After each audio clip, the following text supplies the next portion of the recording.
Welcome back to the Nonprofit Playbook. I'm Christi, the CEO. And I'm Dr. Sharon. And today's topic, building a support system that works. I love this one. You just can't do it alone. Yeah. You really can't. This work will wear you out if you try to carry it alone. I know like compassion fatigue is a thing. Yeah. Like kick us off, like what is compassion fatigue? Compassion fatigue is honestly, you're passionate about the nonprofit work that you're doing, so you give more than you receive, you give more than you take. You're that person that's spending all of your funds because no funding came in, no grants came in. So now what's happening is when it comes time to serve in the community, you're exhausted because you spent all your money, you've utilized all your personal resources, and nothing has come through for the nonprofit. And I think that happens a lot with first-time nonprofit owners, or if you've been in the nonprofit space for like the first 3 years, but you haven't received funding. Yeah. And now you're like, I don't want to do this anymore. I'm tired of spending all of my dollars. I'm tired of my board members not committing. I'm tired of my volunteers leaving or not wanting to do the work. I think that that's where compassion fatigue comes in, and that's kind of why we see nonprofits here today and gone tomorrow. What have you experienced when it comes to just not having the right ecosystem as it pertains to like mentors or volunteers or partners? I love this. So the key word here is ecosystem. And when Christy's talking about ecosystem, she's talking about your network ecosystem. Yeah. Ecosystem just refers to like your whole group of every different part coming in. If you don't have a network ecosystem, you do not have a support system. So for you and I, when we create like a network ecosystem, we're talking about getting volunteers, having appropriate board, not your mama, your papa, your brother, your sister, your cousin. Like get people on there that you can delegate work to. So I have a question. When it comes to building this ecosystem, let's say I am a first-time nonprofit founder, and the only people that I do know is my family, mom, dad, brother, sister, whoever it may be. How do I legitimize and build this ecosystem without the feelings being involved? Because a lot of family members may feel a way that you can't do business with them.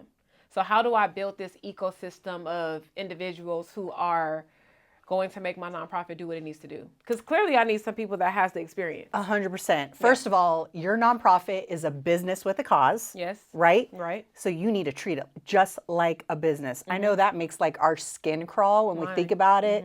Yeah, it makes it itchy, right? Yeah, I'm itchy. It's making me itchy. You gotta like put together the group and not care if your family's gonna feel some type of way. Like this is a business. If you're trying to create a nonprofit because you want to serve the community, you want income, and you got to pay for programming, we're out here to not really care about a family member's feelings just because we started this with passion. So to legitimize, you've got to get out there and get your programming. You got to put on your big girl panties. I was going to say that. Dang, I know. I felt it coming. I was like, I I think I just beat her to that one. Yeah, you did. Same. Put on your big girl panties. It's Christy's favorite saying. And you got to go network. Yeah. You have to go meet other people. If the family members aren't going to be the ones to do the work and maybe they can just give advice and love and support, go network. Okay, well then the biggest takeaway would be when you are running a nonprofit, you need to treat it as a business. There's so many business owners, and I'm just going to use him for example because I just watched an interview with him, and that's Tyler Perry.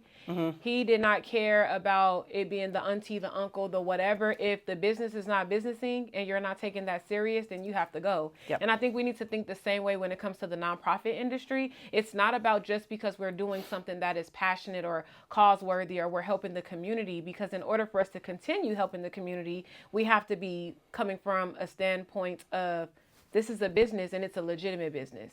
So I think the key takeaway would just be running your nonprofit like a business, being okay with saying no if needed, and being okay with doing away with the people who are not building you up but bringing you down throughout the process of your nonprofit. Oh, 100%. Yeah. And I think the one thing that someone can do this week to build your network ecosystem so that you're not doing this alone is your first couple of years, you're just going to have to go show up to that networking event, to a business chamber meeting, to a mixer, council meeting.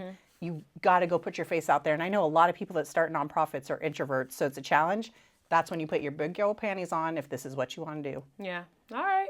Well, I think that that's great as far as learning about the ecosystems of nonprofits. So, of course, you already know we want to see you like, share, and subscribe the Nonprofit Playbook. And don't forget to tell a friend, to tell a friend, to tell a nonprofit leader today. Peace.